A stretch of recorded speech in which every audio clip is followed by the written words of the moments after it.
you choose, you can become advanced. You can attain self-realization in this life. And that's what this esoteric school is all about. So, any questions? Uddhava? Yes. In the path of Raga Nuga Bhakti, I've seen very frequently that when neophyte devotees, when we try to develop Raga Nuga Bhakti, we always end up with rasa bhavas. Mm-hmm. So is this just how it works, or it means it's wrong? Can you repeat the question? I'm going to repeat the question as soon as I figure out what it is. What is the question again? The question is it the normal process, or that's the wrong way of doing it?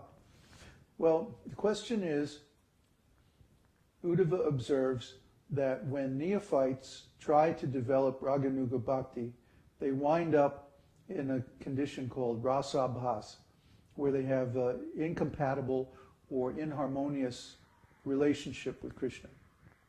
Okay, what is rasa-bhavas? Rasa-bhavas means some relationship that Krishna doesn't enjoy. It's inharmonious, it's incompatible.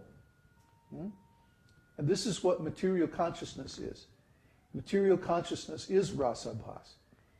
Krishna is the controller and owner of everything. He's the supreme enjoyer. And we're trying to say, no, actually I own and control this body, and I'm enjoying these senses, and I'm the owner of whatever possessions I have, and so on like that.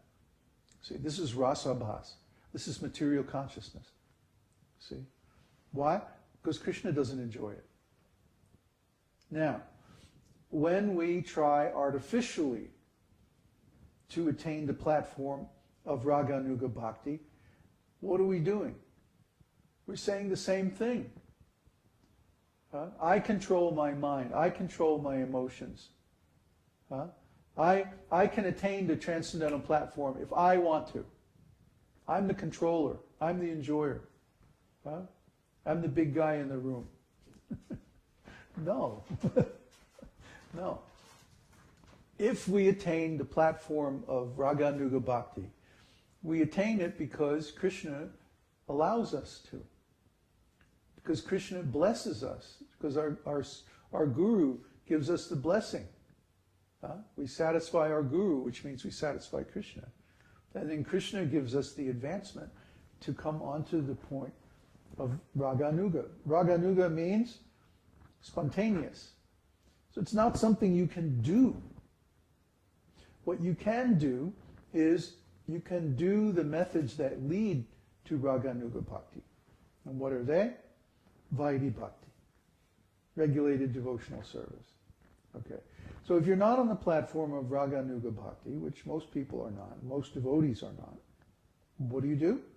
Continue to perform the process of regulated devotional service until Raganuga Bhakti spontaneously arises in the heart. Okay? What else can you do? So there's no such thing as Raganuga Bhakti with rasa bhavas while developing ourselves? No, they're mutually exclusive. As soon as there's rasa bhavas, that means material consciousness, and that can't be Raganuga Bhakti. It could be imitation Raganuga Bhakti. See, but that won't last very long, yeah. A person will fall down very quickly because they're making an offense. See. So if somebody claims artificially to be situated on the platform of Raganuga Bhakti, next thing you know, they're going to be sneaking out to McDonald's, you know. Or some nonsense like that. We see by experience many times someone who claims to be advanced, but they're not advanced. Because they're dishonest, they're creating an offense. And the result of offenses is you fall down. So if someone falls down, then we know they've created an offense. You see, it's all part of one thing. You can't separate it out. You can't try to attain Raganuga Bhakti. No, you can perform the process of sadhana bhakti which begins from Vaidhi Bhakti. And then by performing Vaidhi Bhakti for as long as necessary, you get the desire for spontaneous love. And from that desire, the spontaneous love of Krishna grows. You see? You're doing the rules and regulations day after day after day, the same routine, the same stuff. Right? And from this, you start saying deep down in your heart somewhere, man, I wish I really loved Krishna. You know? It would be easier if I really loved Krishna. I wouldn't have to force myself to do all this stuff.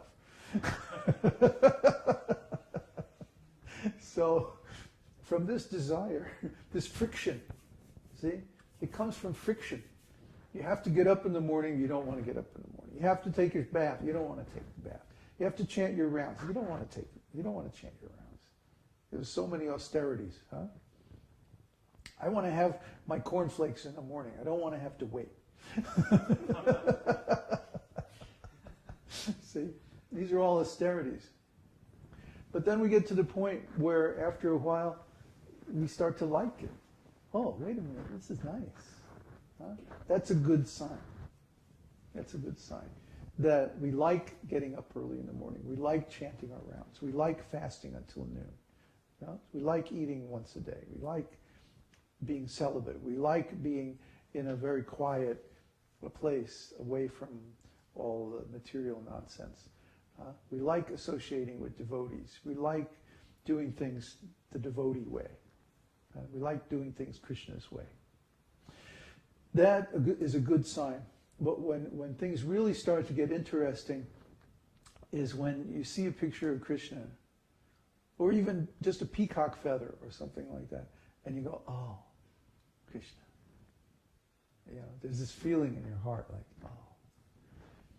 And this is impossible to describe. But what it is the beginning of bhava. The beginning of real spontaneous emotion in the heart.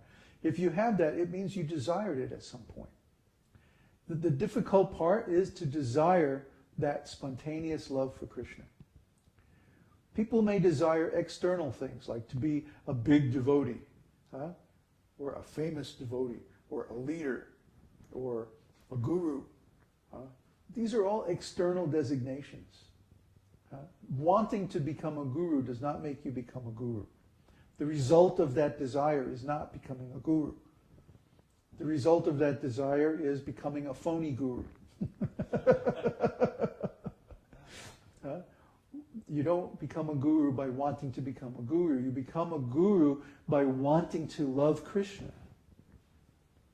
And when you love Krishna, then you're qualified to be a guru. It's interesting, I was just reading an article this morning that was examining this question. There are two qualifications for becoming a guru. One, you have to be self-realized, and two, you have to be ordered by your spiritual master to become it. So really bona fide guru has both of these qualifications. We talked this over some time ago. There are many self-realized souls who don't want to become guru, who don't care for the responsibility and the pressure and difficulty. I'm one of them, actually. But my spiritual master ordered me, so I have to do it. And nobody else is doing it. Well, they're doing the phony guru trip, but they're not doing the real guru trip. So we have to be on the spontaneous platform, really. And there's no way you can fake that, and there's no way you can do it by your will. That is faking it. So it's a little bit indirect. The real thing is that we should desire to love Krishna. Then all these other things come. Any more questions? I had a quick question on the bhava of mriti. Yeah. So one of the causes was the physical attack. And I was wondering if the case of Haridas Thakur, where he kind of went into a state which seemed like death. Interesting. Is the same? Yeah, that would be mriti bhava. Yeah. Haridas Thakur, in case you didn't know, He was born in a Muslim family, and the Muslim Sharia law at that time was very strict.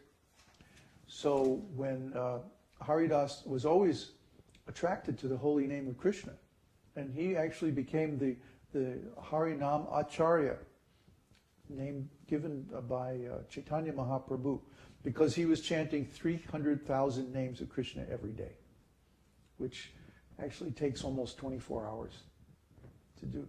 So he was hardly sleeping, he was hardly eating, he was just chanting. It was very nice.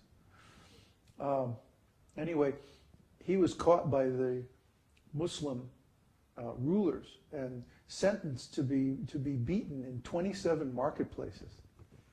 So after 27 they beat with they use a bamboo rod